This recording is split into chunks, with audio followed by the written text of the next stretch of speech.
There's been a lot of eye-rolling when hearing about Xiaomi 13's global launch price. Did the Chinese giant go crazy about international pricing? Well, this is secretly one of the best Android smartphones of the year. Let's inspect.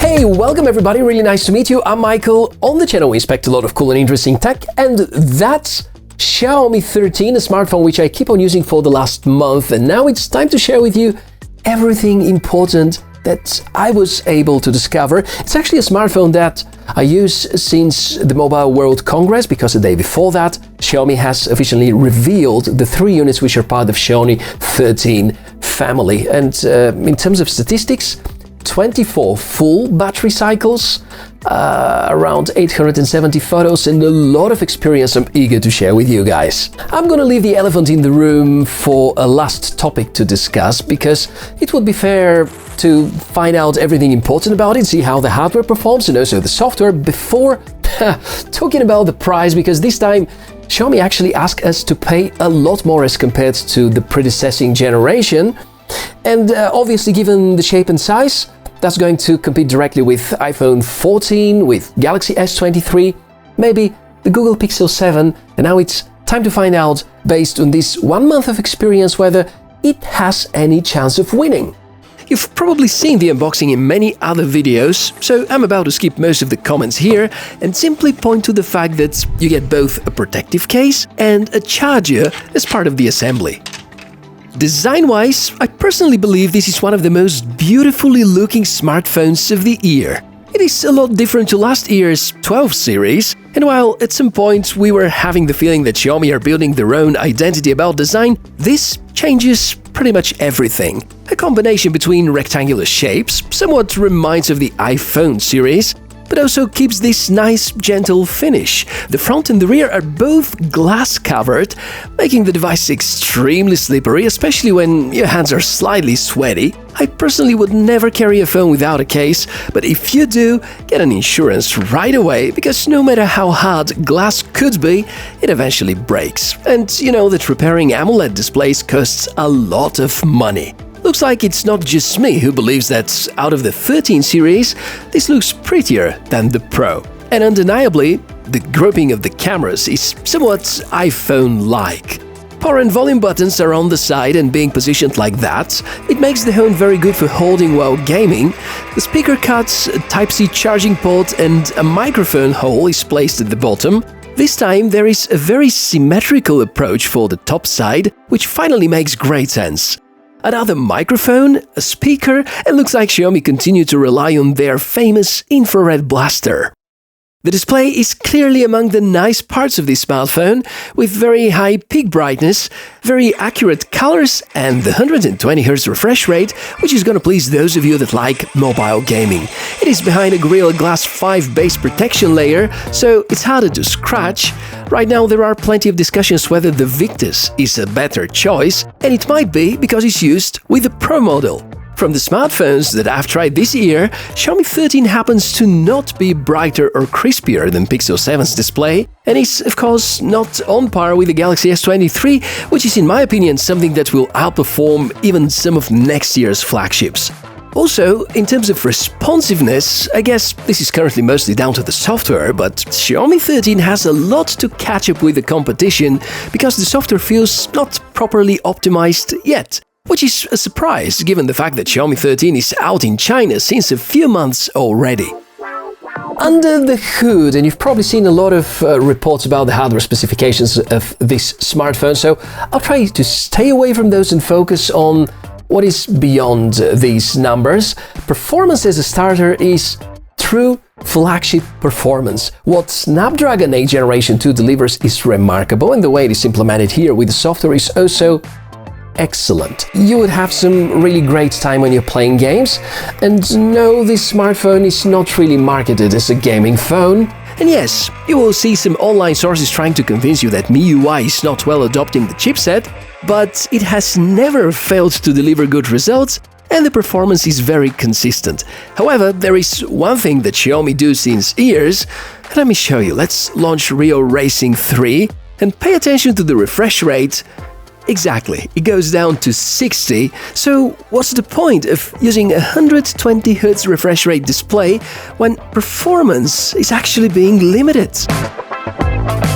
The next thing to explore are the cameras, and I'm not really sure who has been busier throughout the last year, Xiaomi's marketing team or Xiaomi's camera development team, because over here we have a lot of changes. Not just the look and feeling of the cameras, but also the hardware inside is brand new, and obviously this is the big thing happening, the Leica branding. And as you know, up until a few years ago, Leica was partnering with Huawei. Now it's Xiaomi's turn, and we really have high expectations from the cameras.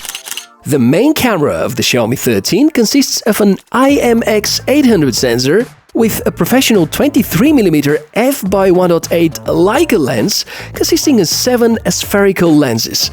There's ALD ultra low reflective coating and the new cyclic olefin material for crystal clear images. Image stabilization here is called Hyper OIS, and I confirm that the image stabilization is very good. Leica also have intervention about the color science. The choice is between Leica Vibrant and Leica Authentic. It's the first Xiaomi smartphone which I can truly praise about white balance, skin tones, basically everything related to the major components needed for taking the best photos. Also, 24 frames per second in 4K video recording, it feels like a dream come true, but while the main camera is close to perfect, there still are some areas of improvement. Portrait mode is troubled, often makes miscalculations, and if you shoot moving people, it's very difficult to capture a non-blurry face. For instance, if you want this phone for making a lot of portrait shots of a baby, you may want to reconsider. The funny thing is that despite the superior hardware on Xiaomi 13, I don't think it takes any better photos than Galaxy S23 or Google Pixel 7. This is why I have very high hopes about the future software updates, because I'm pretty sure that there's a lot more that Xiaomi could extract out of the camera, especially for low-light photography. The ultra-wide camera is good, nothing remarkable though, it's perfect for daytime photos, you're gonna get this nice action camera feeling, and the telephoto camera, which is almost identical to the one used in Galaxy S23 with better optical image stabilization, this here provides 3.2 times zoom and is so good at what it does. Won't let you record video in 4K though, as 1080p is the maximum supported resolution for this one. The selfie shooter is the modest one out of the setup. It has electronic image stabilization, but many of us believe that 1080p is insufficient resolution for a good 2023 front-facing camera. In short, fantastic hardware, great potential, and some homework to be done, and this can really become the master of photography if done right by Xiaomi. The other strong side is of course the battery, because look, we've got 67 watt charging, which can fully recharge your smartphone within less than 40 minutes, which is amazing and puts to shame a lot of other high-end models from this year, including the Galaxy S23 Ultra, almost twice faster in terms of charging for the Xiaomi 13. Not only that, but also battery life is a lot better. Great contribution to that has the new Snapdragon 8 Generation 2. Weirdly, with MIUI, you can improve battery life a lot by clearing most apps from the memory. I noticed that if I don't do this, the phone consumes between 6 and 8% overnight, while killing all the apps brings this down to 2, maybe 3%. Also, I have to admit that while the first week of the battery life has been superb, over time, with more cache and clutter being captured by the operating system, I've been noticing most good results going down, but even at its worst, it was still notably better than Google Pixel 7, which has a similar capacity, and somewhat worse than S23 by Samsung, which has 600 mAh less and is simply showing how far ahead is Samsung in terms of battery life optimization. That's actually a good moment to start the conversation about software. It's MIUI 14, which is based on Android 13, and I'm using a custom launcher in case you wonder why it looks slightly different to many other reviews that you've seen. And it looks very similar to MIUI 13 and MIUI 12, which makes me a little nervous already. For instance, the new lock screen control bar for audio is not present yet. There even are some bugs. I noticed such for the first time since years with MIUI. For instance, if you exit a game and swipe down to open the quick settings, it doesn't work. You have to turn off the screen and then turn it back on. That's gonna be fixed, don't worry. The operating system is still very capable, highly customizable. The themes engine will let you tune it in the way you like it, or almost. I keep on using this stock-ish look, and that's nice. You can count on all the awesome goodies that you're used to do with MIUI-based devices, like the capable control center, the many additional customizations, the advanced battery tweaking per app, the customizations of notifications, and so many other additional features. Also, the perfect integration with other Mi ecosystem devices. You want to pair a new set of Xiaomi earbuds? Just take them out, and it takes just a few moments. Now, caption that. This USB port here at the bottom is a USB Type-C port, but it runs according to the USB 2.0 standards, which is very weird decision for 2023. I could call it a criminal act. And yes, here we open the conversation about the drawbacks, and apparently if you copy files from and to the phone via the USB cable, it's going to take considerably longer as compared to other modern flagships. On the other hand, wireless speeds are amazing. Wi-Fi 6 is well supported, so is Category 6E, not to mention the 5G performance. We know that the modem inside Snapdragon 8 Generation 2 is fantastic. One thing to remember is that you may want to pick the edition with 256GB of storage because it uses newer technology type and is faster. So, to the list we add the high price, the not too optimal camera portrait mode, and the not too great sounding speakers.